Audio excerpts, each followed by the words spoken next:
isla markii wuxuu i weydiinaa password oo uu leeyahay diyaar waxaan u ahay inuu saddex space-ka kaliya ku siinay kadibna check ayaad sidaas ugu qaaday. hadda markaa rabtid taas oo xiri kartaa meesha haddii log automatically waad xiri kartaa. extensionka waad ka qaadi kartaa logan meesha calaamadaas inaad u dhufatid qaybta setting-ka dooro remove chrome leh remove waad dhihi kartaa intaas way. السلام عليكم ورحمة الله تعالى وبركاته. كسودو الخليجي عشر كان وحوك سبسية سيدة ايات وحيران كرتا باسورد بروسر كهذا استعمالي سيد كمبيوتر كادي واديك سنايو وحالك يا بروسر كمرار قاركوت إن برامج مهمة إن وتكتي إن لغا استعمال عاد وباهنين قف كودا بينو أركانات وباهنين باسور كلي إلا عادي أمرا كويدي سيدو برامج كوحو شقينا كمبيوتر كمركة ولا شاشة حولي قيبت أمه رئيسو باسور لقلين أي سيداس عمل واي باسور أياد كهلين نيسا اوتوماتيكال وإسحراب. اوكي مركو رئيسو انترنت كمبيوتر كهذا كحيرو جوجل كهذا أما جوجل كروم أو بيرمتك عاديك عربتي سوكعي قيبت سيرجن google.com كوخر كتبنا اللوج أياد قريسا لوج أياد قريسا WP على هاي وكنا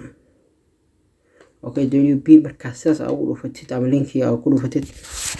isla markii meeshii waxaad ku dhufan kartaa click inaad ku siisid ama control inaad qabatid click inaad ku siisid meel kale inaad ku furtid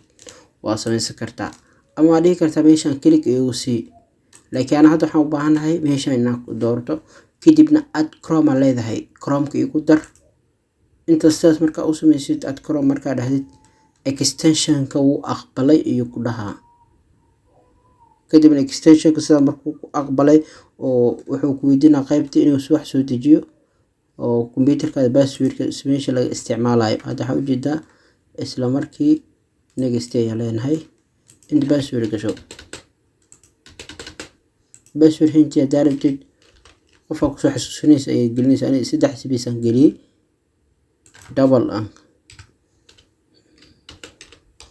double space triple space and triple space ayaa leenahay kadibna save ayaa leenahay kadibna save. hadda markaan xirno